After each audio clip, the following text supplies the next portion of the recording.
সাথী সাথী তুমি তুমি এই বাড়িতে কেন?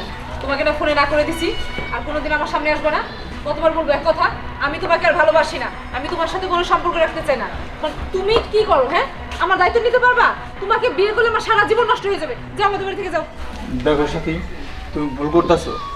অনেকদিন আমার তোমার সাথে সম্পর্ক ছিল, আর আজকে তুমি আমার ছেলে অন্য পথে বিয়ে করবা, এটা একদম ঠিক করতেছো না।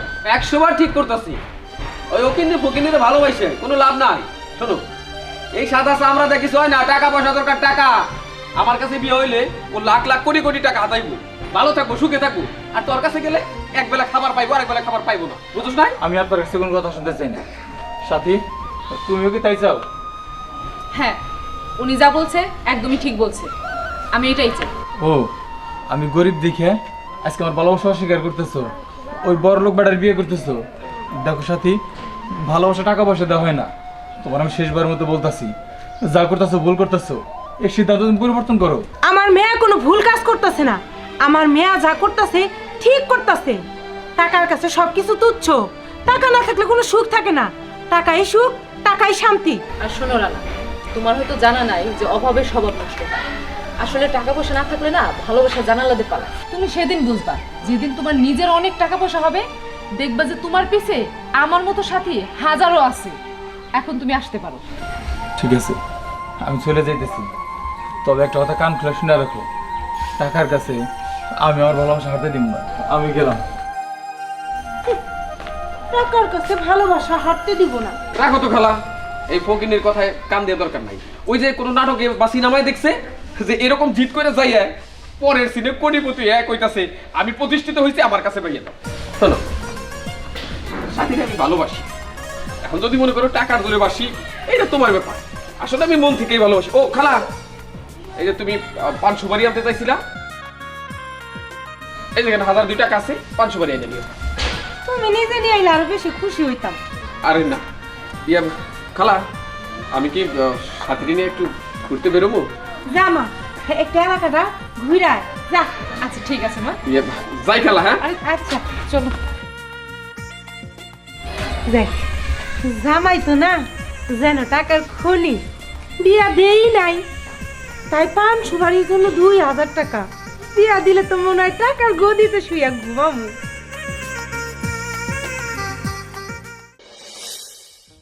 শোনো, আমি যে কোনো এক রেস্তোরাঁয় খাই না। এই যে আজকে তুমি স্যান্ডউইচ, চিকেন ফ্রাই এগুলো যে খাইলা, একটু আলাদা টেস্ট ছিল না? হ্যাঁ অবশ্যই ছিল, তোমাকে মানতে হবে। অবশ্যই, নতুন নতুন আইটেম আমি কখনো খাইনি। শোনো, বিয়ের পরে তুমি কিন্তু এখানে থাকবা না, তুমি থাকবা আমার আস্তানায়। আসতে নাই মানে? আস্তানায় মানে আমার বাসায়। আচ্ছা, ফাতেমা, এই আপনি রানার গার্লফ্রেন্ড না? সো হোয়াট, সে ছিল, এখন আমার হবু স্ত্রী। হবু স্ত্রী আপনার? হ্যাঁ। এই আপনার আমি দিন কই দেখছি। মানে কি কই দেখছো মানে? আমারে কি তুমি ফুচকাওয়ালা ঝালমুড়িওয়ালা পাইছো যে রাস্তাঘাটে পড়ে থাকি? আর কি সব উল্টাপাল্টা কথা হচ্ছে? এই আপনি ওনাকে কোথায় দেখবেন? হ্যাঁ, উনি সারাক্ষণ এসি গাড়ির মধ্যে থাকে। ও, বুঝতে পারছি। সাথী, এখানে সময় নষ্ট করে লাভ নেই। এই সময়টুকু আমি একটা বিজনেসম্যানের সাথে দিলে অনেক ইনকাম হবে। তো যাই হোক, চলো তাড়াতাড়ি চলো এখান থেকে। লোকের আমি কই জানি দেখছি, কিন্তু মনে পড়ছে এই লোকের আমি খারাপ জায়গায় দেখছিলাম। এই লোক এই জায়গায় কি করে? তার মানে আমি যা ভাবতেছি তাই, কিন্তু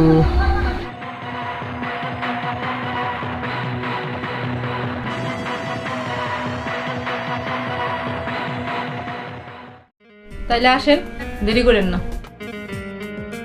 দাঁড়ান, আপনার সব কিছুই করতে হবে না। আসলেই আপনার সাথে আমার কোনো কথা আছে। শুনেন, এইখানে কেউ রোমান্টিক কথা বলার জন্য আসে না। আপনি যে কাজের জন্য আসছেন সেই কাজ করে যান। দেখেন, আপনার এই কথা বলার জন্য যতটুকু সময় নষ্ট হবে মূল্য আমি আপনাকে ঠিকই দিব, কিন্তু আপনি কিভাবে এখানে আসলেন, কি করে আসলেন, একটু সবকিছু আমার জানা দরকার। কেন জানার ইচ্ছা? আপনি কি কোনো সাংবাদিক না আইনের লোক?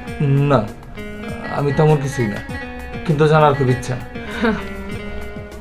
এই প্রথম শুনলাম আপনার মুখে যে কিচ্ছা কাহিনী শুনতে আসছেন, আগে কখনো শুনি নাই। সবাই কাজের লেগে আসছে, যত তাড়াতাড়ি পারছে কাজ শেষ করে গেছে। আবার কিচ্ছা কাহিনী বলার দরকার নাই, আমি কাউকে কিছু জানাইতে চাই না। দেখেন, না করবেন না, আমার খুব জানার ইচ্ছা। আপনাকে দেখে তো মনে হয় না যে আপনি এখানে ইচ্ছা করে আসছেন। হয়তো বা আপনার সুন্দর একটা জীবন ছিল, কার সাথে প্রেম করতেন, এমন কিছু। হ্যাঁ, প্রেম করতাম, কিন্তু কিন্তু এত কিছু আপনি জানেন কি করে? শুনেন, আমি আমার জীবন কাহিনী আমি কাউকে বলতে চাই না। আপনি যে কাজে আসছেন সেই কাজ করলে পারেন, না করলে যান। দেখেন, আমি তো বললাম আপনার সময়ের দাম আমি দিব। বলেন না আপনি কিভাবে এখানে আসলেন? সত্যি আপনি জানতে চান? তাহলে শুনেন। হ্যাঁ, আমি একটি ছেলেকে খুব ভালোবাসতাম, আর ও আমাকে অনেক ভালোবাসতো, কিন্তু আমি ওর সাথে বেইমানি করছি। শুধুমাত্র ও গরিব ছিল, এই অপরাধে। ওর কোনো দোষ ছিল না। ও আমাকে মনে মনে ভালোবাসতো, কিন্তু আমি ওর অবহেলা করছি। আমি লোভ করছি, আমার ভিতরে লোভ কাজ করছিল, যে কারণে আমি অন্য একটা ছেলের বিয়ে করছি।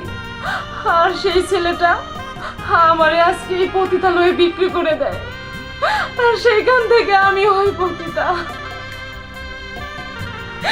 আমার সাথে ও বেইমানি করছে, আমার জীবনটা নষ্ট করে দিছে। আমার সাথে ও বেইমানি করছে, আমার পুরো জীবনটা নষ্ট করে দিছে।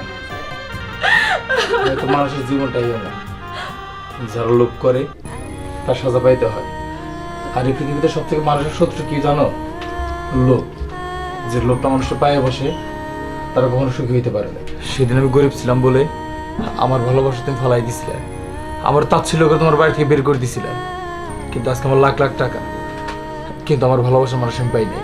আর তুমি সামান্য একটু ভুলের জন্য আজকে কোথায় এসে দাঁড়িয়েছো নিজে দেখছো? নিজে এখন সমাজে পরিচয় দিতে পারবো না। তুমি একজন সমাজের মানুষ, সমাজের লোক তোমার পতিতা বলে জানে। আমি এখন পতিতা, যদি পারো এই পতিতারে ক্ষমা করে দিও। আমি তোমার অনেক আগে ক্ষমা করে দিছি, আর এখানে আমি শুধু আসছি তোমার নেওয়ার জন্য। তুমি আমার সাথে চলো, আমি তোমার নতুন জীবন দিব। না না না না, এখন আর সেই পথ খোলা নাই। আমি তোমার সাথে যাইতে পারবো না, আর তুমি আর এখানে কোনোদিন আইসো না। তুমি আমার ভুলে যাও। যদি পারো ভালো একটা মেয়ে দেখে বিয়ে করে ঘর সংসারী হও, আর আমার মতো পতিতার জন্য তোমার সুন্দর জীবন তুমি নষ্ট করে দিও না। তুমি এখান থেকে চলে যাও। আমি চলে যাইতেছি, আমি আর কখনো এখানে আসবো না।